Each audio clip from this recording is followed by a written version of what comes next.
I came home early and saw my wife quickly close her laptop. She didn't know I had already read her messages. Just a little more, and he'll transfer the money. Then I'll leave, she wrote to her lover. She thought I was naive. She didn't know the game was already over. I first met Megan at a tech conference in Boston. It was one of those industry mixers where ambitious startups mingled with potential investors, everyone trying to make meaningful connections while balancing plastic cups of mediocre wine. She stood out immediately, not just because of her striking appearance, but because she was asking the smartest questions in the room. When we got to talking, there was an instant connection. Her enthusiasm for innovation matched my own, and by the end of the evening, we'd exchanged numbers. 3 dates later, I knew she was special. She understood the grueling hours required for a startup founder, never complained when I had to cancel plans last minute, and always seemed genuinely interested in my vision.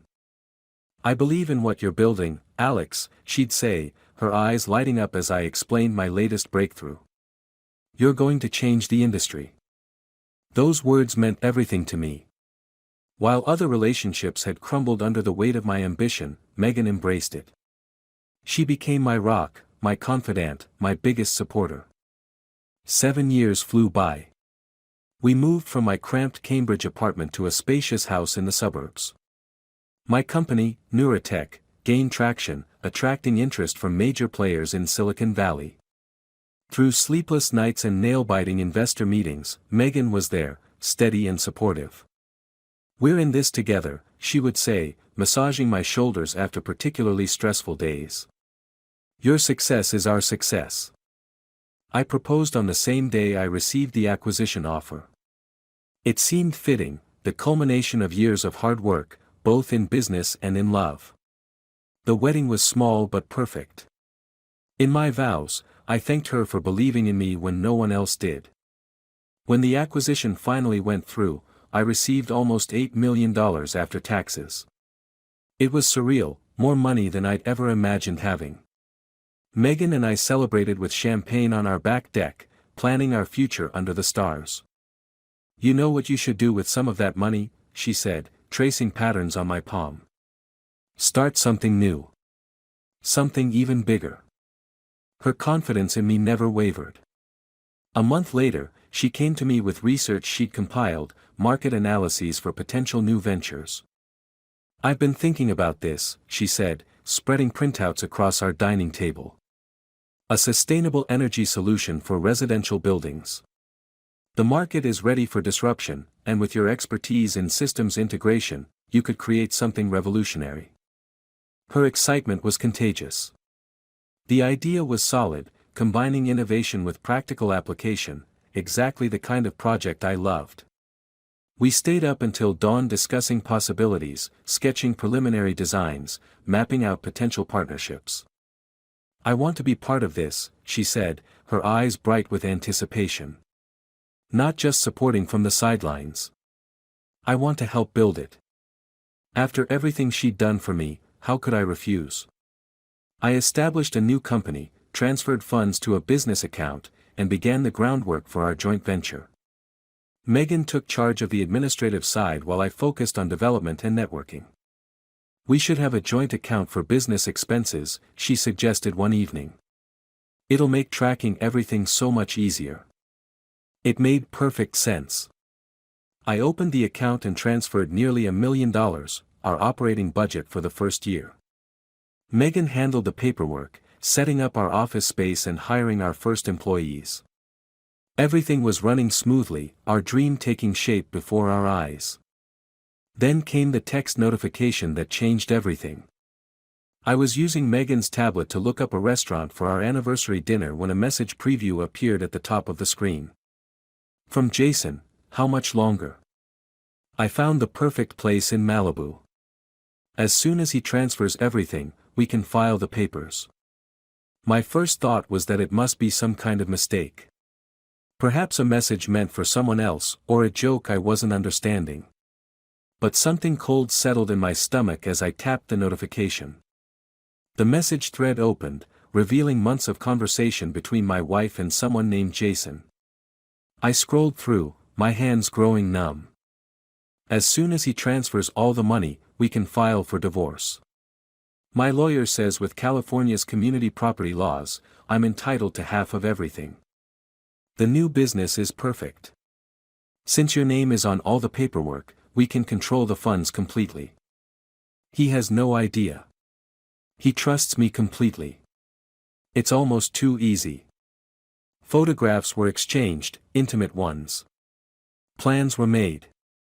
A future without me was being meticulously crafted right under my nose. I felt physically ill, my vision blurring as I read through message after message. The woman I thought was my partner, my supporter, my love, had been orchestrating my financial and emotional ruin. I set the tablet down, fighting the urge to confront her immediately. That wouldn't be smart. I needed to think, to plan. Because one thing was abundantly clear, Megan had gravely underestimated me. That night, I maintained perfect normalcy.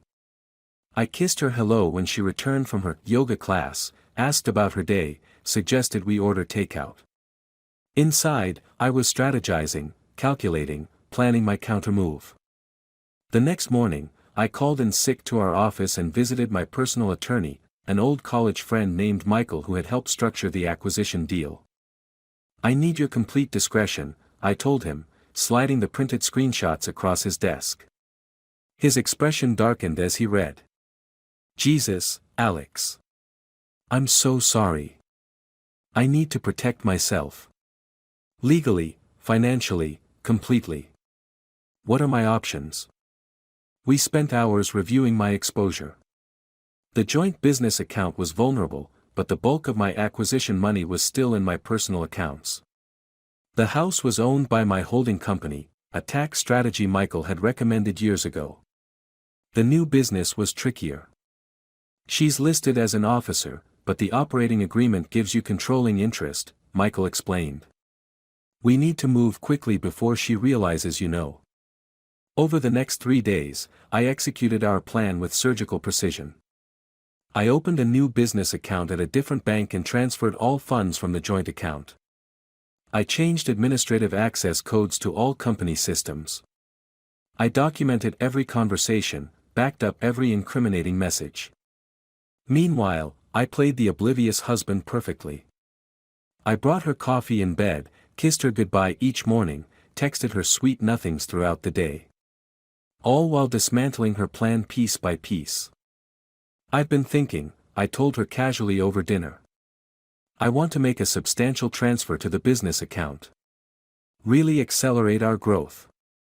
Her eyes flickered with barely contained triumph. That's a wonderful idea, honey. How much were you thinking?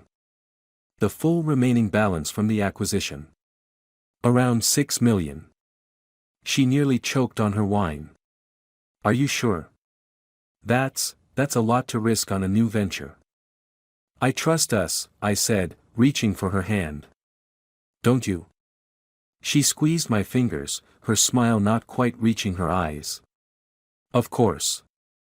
When were you thinking of making the transfer? I'll take care of it tomorrow. That night, she slipped into the bathroom and made a call she thought I couldn't hear. I stood silently outside the door, listening to her gleeful whispers to Jason about their imminent victory. The next day, I told her I'd completed the transfer. In reality, I had moved the remaining acquisition funds into a secure trust that she couldn't touch. I watched her check the joint account on her phone, frowning when she didn't see the deposit. It might take a day to process, I said casually. Bank transfers, you know how they are. She nodded, barely concealing her impatience. Of course. No rush. That evening, I came home early. She didn't hear me enter, too absorbed in her laptop conversation. I stood in the doorway, watching as she typed rapidly. Just a few more days. The money should clear by Friday.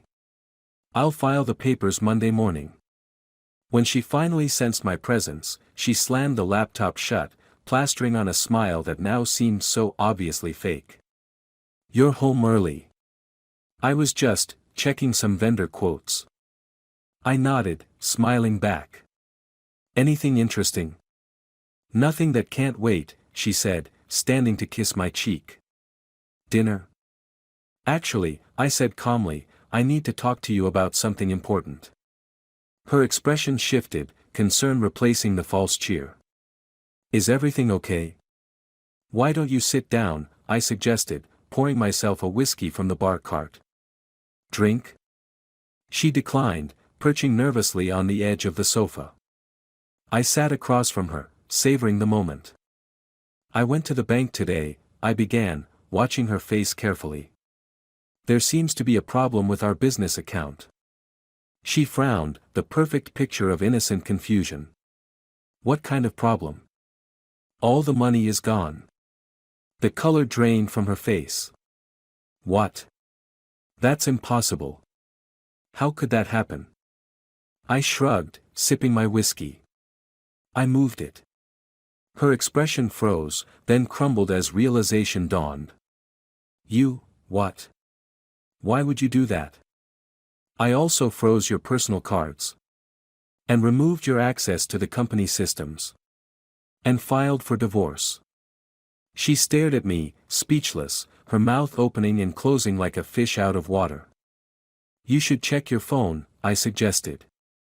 Your lawyer has probably been trying to reach you. Mine served him papers this morning. She fumbled for her phone, her hands shaking so badly she nearly dropped it. Sure enough, there were multiple missed calls. How did you? She whispered, her voice cracking. I pulled out the printed screenshots of her conversations with Jason. You really should use a better password than our anniversary. Tears filled her eyes, real ones this time.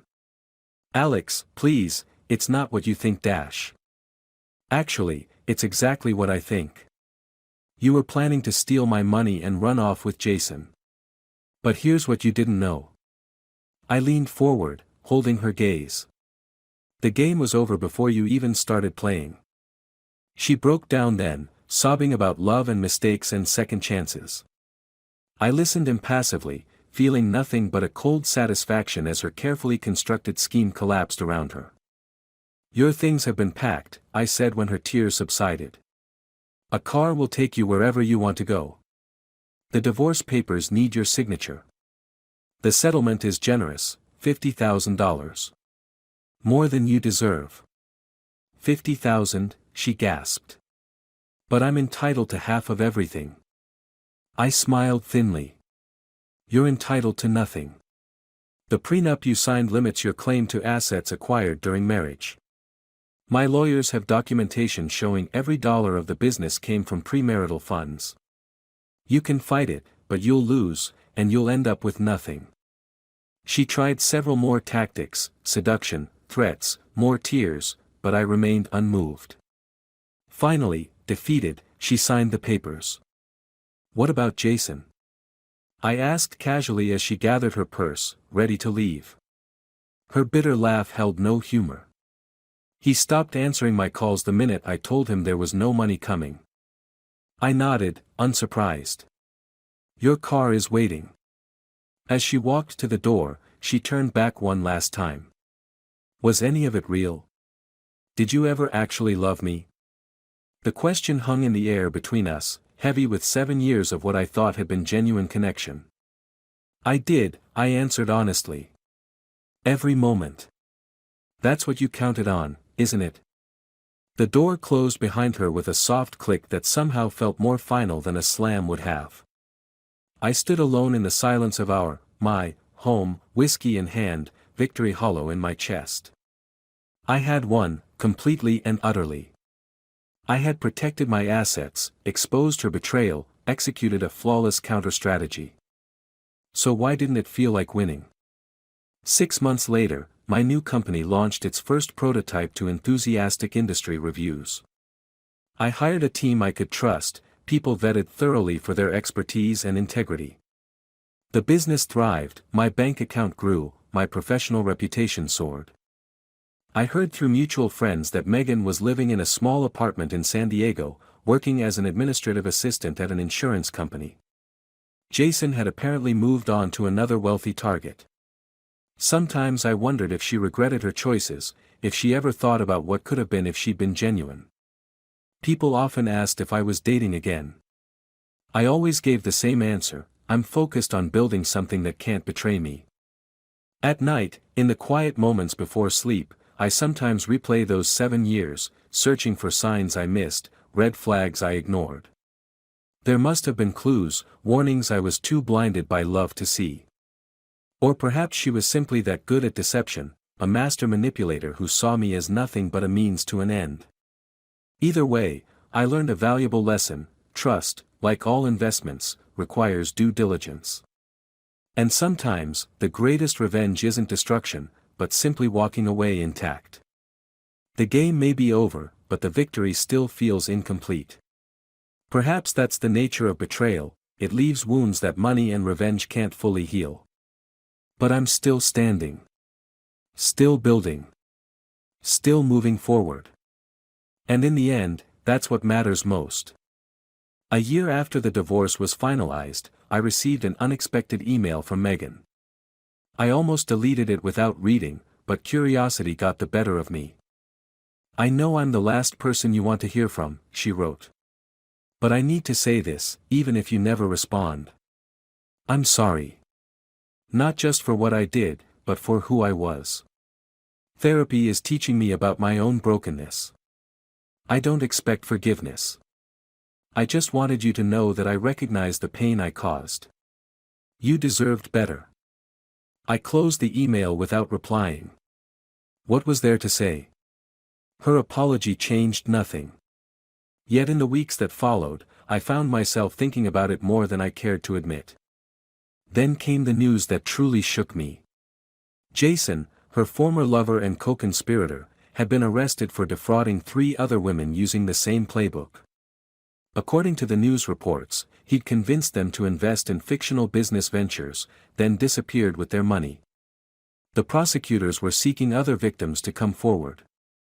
I called Michael immediately. Should I contact them? Tell them about Megan's involvement? There was a long pause before he answered. "What would that accomplish, Alex? You've already won. She's lost everything. Would pushing her into legal jeopardy make you feel better?" I didn't have an answer. That night, I found myself driving past her apartment building in San Diego. I hadn't planned it. I was in town for a conference and took a detour almost unconsciously. It was a modest complex, nothing like the luxury she'd once been accustomed to. Through a ground-floor window, I caught a glimpse of her sitting alone at a small table, head bent over what looked like paperwork. I drove away without stopping, conflicted emotions churning inside me. The satisfaction of her downfall had faded, leaving something more complex in its wake. 2 months later, I was speaking at an industry event when I spotted her in the audience. She was wearing a simple suit, her hair pulled back, looking thinner than I remembered. Our eyes met briefly before she looked away, clearly uncomfortable. After my talk, I expected her to disappear, but instead, she approached me cautiously. "Your presentation was brilliant," she said softly. "The company is doing exactly what you envisioned." I nodded stiffly. "Why are you here, Megan?" "I work for Green Start now," she explained, naming a small environmental nonprofit. "They sent me to learn about sustainable technologies." She hesitated, then added, "I didn't know you were speaking. I would have stayed away if I'd known." An awkward silence stretched between us, heavy with unspoken words. "I should go," she finally said, turning to leave. "Wait." The word escaped before I could stop it. "Are you okay?" A sad smile touched her lips. "I'm surviving. Learning to live with my choices." She met my eyes directly. "Did you ever reply to my email?" "No. I didn't think so." She nodded, accepting this. "Take care of yourself, Alex." As I watched her walk away, I realized something unexpected: the anger that had fueled me for so long had diminished. Not gone entirely, but no longer all-consuming. In its place was something I couldn't quite name, not forgiveness, exactly, but perhaps the first step toward release. That night, I drafted and deleted a dozen responses to her email before finally sending one that simply said, "I got your message. I hope you find peace." It wasn't forgiveness. It wasn't reconciliation. But it was an acknowledgement that both of us were more than the worst chapter of our story. The betrayal would always be part of me, a scar that had changed how I viewed trust and intimacy. But perhaps it didn't have to define everything that came after. My new venture continues to grow. I've started dating again, cautiously. Trust comes harder now, but perhaps that's not entirely bad. Wisdom rarely comes without cost. As for Megan, I hear she's still with the nonprofit, doing work she believes in. Sometimes I wonder if she found the redemption she was seeking. Sometimes I wonder if I have.